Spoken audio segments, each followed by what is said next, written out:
Hello friends, welcome to previous notes. आज की हम इस वीडियो में देखेंगे कि आर्टिकल 12 का जो दूसरा इम्पोर्टेंट केस लॉ है उसके बारे में हम जानेंगे। हमने पहला केस लॉ डिस्कस किया था हमारी पिछली वीडियो में, जो कि था university of Madras versus Shantabai. अगर आप उसकी डिटेल जानना चाहते हैं तो उसका लिंक मैंने आई बटन पे दे दिया है, आप उसे गो थ्रू कर सकते हैं। बहुत ही लैंडमार्क केस था। आज के हम इस वीडियो में देखेंगे R D. Shetty versus International Airport Authority का case. Justice P N. Bhagwati ji ने इस पर डिसीजन दिया था। काफ़ी लैंडमार्क जजमेंट दी थी उन्होंने। भगवती टेस्ट इवोल्व किया था, जहाँ पे उन्होंने 5 पॉइंटर्स दिए थे जो हमें कंसीडर करने हैं वाइल ट्रीटिंग की अदर अथॉरिटीज़ में क्या क्या आएगा, जो कि आर्टिकल 12 का पार्ट है। अदर अथॉरिटीज़ क्या है क्या नहीं, वो हमने लास्ट वीडियो में कम्प्लीटली डिस्कस किया है, आप उस वीडियो को गो थ्रू कीजिए, ठीक है। और before starting this case low I would request कि अगर आपने हमारे चैनल को अभी तक सब्सक्राइब नहीं किया है तो फटाफट से बेल आइकन दबा दीजिए और सब्सक्राइब कर दीजिए हमारे चैनल को। हम इसी तरह के वीडियोस इस चैनल पर लाते रहते हैं टाइम टू टाइम। देखिए इस केस में क्या था, ये RD. Shetty versus International Airport authority के नाम से ये केस जो है वो फेमस है। कंप्लीट नेम है इसका Ramanna Dayaram Shetty versus the International Airport Authority of India and others, ठीक है। इशू क्या था इसमें? इशू था कि आर्टिकल 12 के अंदर जो स्टेट को डिफाइन किया गया है उसमें इंटरनेशनल एयरपोर्ट अथॉरिटी भी आएगी या नहीं आएगी, ये जो है मेन कंसर्न था। तभी हम इसको केस लॉ आर्टिकल 12 की सीरीज में डिस्कस करते हैं। कोर्ट ने कहा कि हाँ ये बिल्कुल है। क्यों है? क्योंकि ये गवर्नमेंटल फंक्शन जो है वो परफॉर्म कर रहा है। जो इसका जो फंक्शन है वो पब्लिक नेचर का है, जनरल पब्लिक की वेलफेयर के नेचर का है। उन्होंने ये कहा कि जो एयरपोर्ट अथॉरिटी ऑफ इंडिया है वो एक स्टैट्यूटरी बॉडी है और ये पार्लियामेंट के एक्ट के द्वारा, स्टैट्यूट के द्वारा ये बनाई गई है, तो इसे स्टेट के अंडर कंसीडर किया जाएगा। इसके फैक्ट्स ये थे, पहले फैक्ट्स भी मैं आपको मोटा मोटा बता देता हूँ कि एक टेंडर निकाला था एयरपोर्ट अथॉरिटी ऑफ इंडिया ने, इंटरनेशनल एयरपोर्ट अथॉरिटी ने, कि बॉम्बे में एक रेस्टोरेंट बनाया जाएगा। उसके लिए टेंडर निकाला, सभी ने टेंडर फ्लोट किया। तो उसमें जो है ऑटोक्रेसी कह सकते हैं आप, या फिर कह सकते हैं कि मनमानी की गई थी इंटरनेशनल एयरपोर्ट अथॉरिटी ने, और उसकी इन्फ्रिंजमेंट के लिए जो डिस्क्रिमिनेशन हुआ था, जो फंडामेंटल राइट का हनन हुआ था, तो आर.डी. शेट्टी जी गए थे सुप्रीम कोर्ट में और उन्होंने कहा था कि ये डिस्क्रिमिनेशन हो रहा है टेंडर में वाइल सिलेक्टिंग द टेंडर्स। तो उसके ऊपर डिसीजन दिया गया था और उस केस के पार्ट में ही ये डिस्कस किया गया था कि पहले तो ये बताइए कि ये स्टेट के अंदर आएगा या नहीं। तो ये फैक्ट जो है, जो क्वेश्चन था, क्वेश्चन ऑफ लॉ था, ये सामने आया था।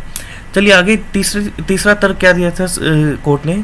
उन्होंने कहा था कि अगर जो परफॉर्म किए जाते हैं function that were akin to those to the government such as managing and operating airport, providing air traffic control services, ensuring the security of air travellers, यानी कि जो ये फंक्शन परफॉर्म कर रही है बॉडी, आप देख सकते हैं कितने इम्पोर्टेंट फंक्शन है कि एयरपोर्ट को मैनेज करना, उनके ट्रैफिक को कंट्रोल करना, तो ये किस तरह के हैं? ये गवर्नमेंट इन नेचर के ही फंक्शन हैं। तो इन सब बातों को ध्यान रखते हुए कोर्ट ने कहा कि इंटरनेशनल एयरपोर्ट अथॉरिटी जो है वो ट्रीट की जाएगी एज ए स्टेट।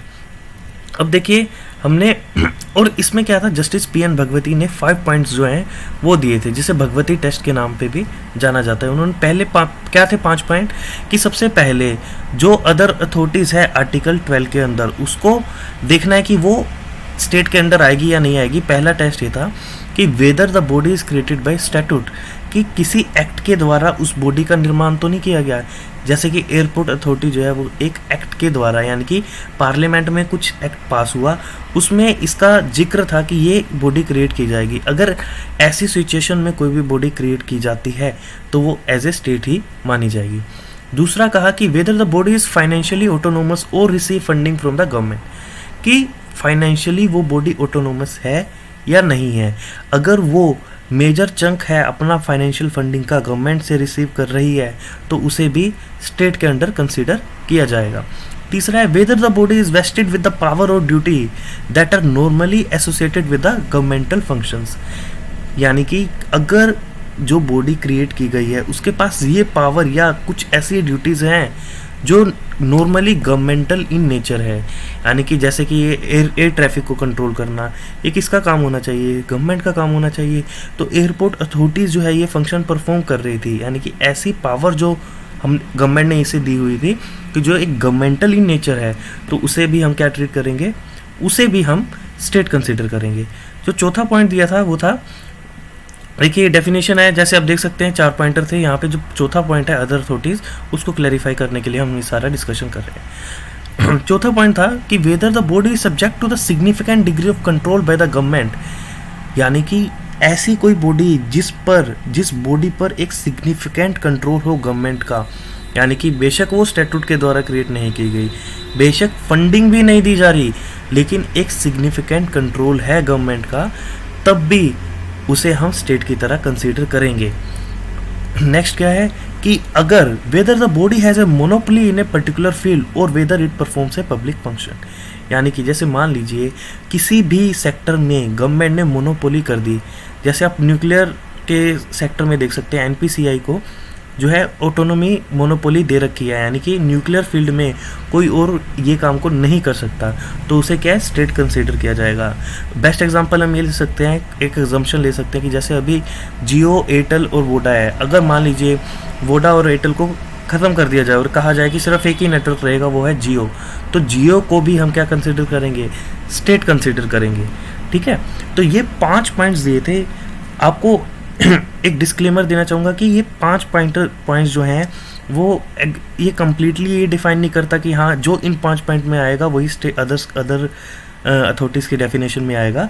ये fact and circumstances of the case पर भी डिपेंड करता है। अदर जजमेंट्स जो है आर्टिकल 12 के ऊपर ऐसी भी आई हैं, यानी कि इन 5 पॉइंट्स को तो हमने कंसीडर करना ही है, बाकी फैक्ट ऑफ द केस बताएंगे कि वो पर्टिकुलर बॉडी जो है वो स्टेट की डेफिनेशन के अंदर आएगी या नहीं आएगी।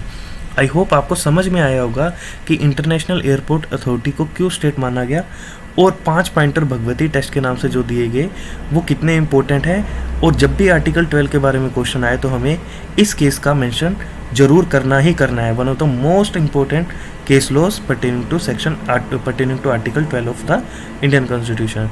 कैसा लगा आपको वीडियो, आप कमेंट में बता सकते हैं। हमारे चैनल को सब्सक्राइब करना मत भूलिए इसी तरह के वीडियो देखने के लिए, और बेल आइकन को दबा के रखिए ताकि आपको लेटेस्ट वीडियो का नोटिफिकेशन मिलता रहे। ठीक है, thanks for watching this video and bye for now.